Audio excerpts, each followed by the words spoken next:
we have the saying that we should not impose to others what we don't want to do. So, as a teacher, you have to have the heart in accepting or even embracing the language before you let your students do the same thing. So, it comes from the teacher before the students learn. So, encouragement is very important.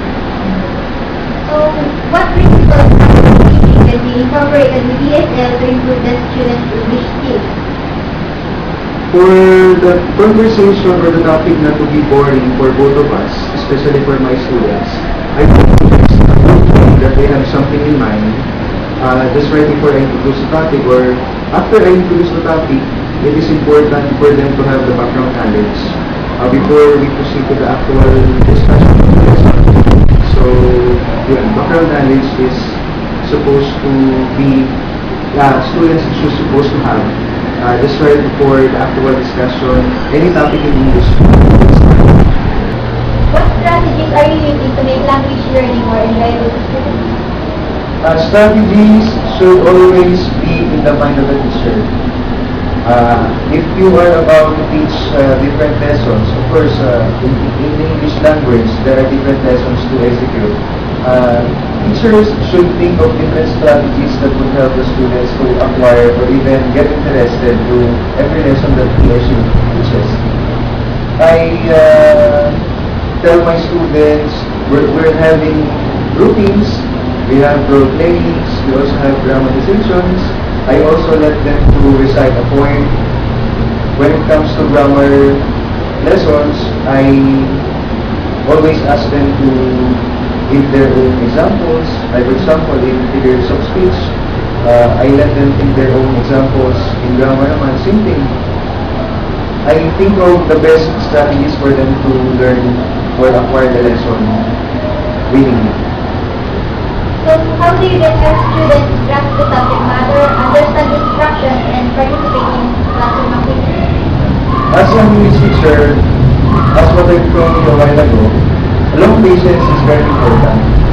When a student is not interested in any classroom situation, an unfamiliar topic in particular, of course they intend to do some other things which they find easy to do, or things that will not give them burdens, like going to students or to other students, or tapping the table, or even bowing their heads. So, I think the best thing that a teacher should do is to encourage the students that in every before leaving the room or before the teacher leaves you, it's very important for you to learn something from the discussion. Whatever discussion or whatever topic the teacher teaches, they should listen. As what I told them always, the very little thing that you can do for your teacher is to listen. Okay? We are not choosing intelligent students. We are not choosing the best ones, but we need students who are very much willing to learn. But if you yourself is not willing, I think learning process will not be present in the situation. So as a teacher, I used to encourage my students that this thing is hard because you don't want to know it, or you don't have the willingness to learn. But when I explain to them the importance of listening, the importance of getting or acquiring knowledge for a particular lesson, they pay attention. I think the words of a teacher is very powerful. The words of the teacher are very powerful because students listen to their teacher and they respect their teachers a lot. So if a teacher is very much interested, or even the students sees that the teacher has a very long patience in dealing with this craft and make the students learn from them, so I think the students will follow, and the students will have a heart learning the English language in any classroom situation or in any topic that the teacher teaches for them.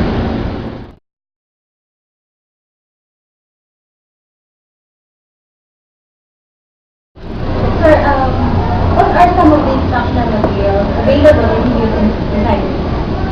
You know what, in teaching English language, a teacher should be creative. Now that we are surrounded with modern technologies, and the modern technologies are very much widespread, so teachers, in order for the students to avoid boredom in classroom situation, the teacher must think of instructional materials like using a PowerPoint presentation, because I know that students by now are now tired of seeing the board full of Manila papers Yes. with designs. I think the attention of the students is being divided because they are now looking at the design that they see in the Manila paper. So I think for the teacher's sake, he or she is now spending a bit of time using the PowerPoint presentation, unlike when using Manila paper, so it takes time for him or her. So I think using instructional materials like PowerPoint presentation, even illustrations, there the students find a particular lesson in English interesting for them. So although in the first place they will find it hard to understand, but because of the instructional materials that we prepared as a teacher, I think it will add up a little bit interest to students. How about, do you find any difficulty somehow in, for instance, like in introducing certain topics? For how many years you've been teaching English? Yes. For the 7 years that I've been teaching English in different year levels, so I encounter different difficulties, or there is always a difficulty in presenting a topic to students.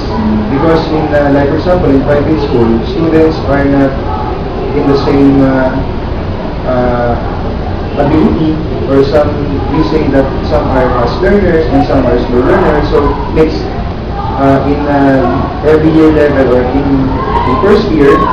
So there are students who cannot get the lesson just right after the teacher taught it. So there is always a difficulty in the part of a teacher to introduce a topic or even to let everybody understand it.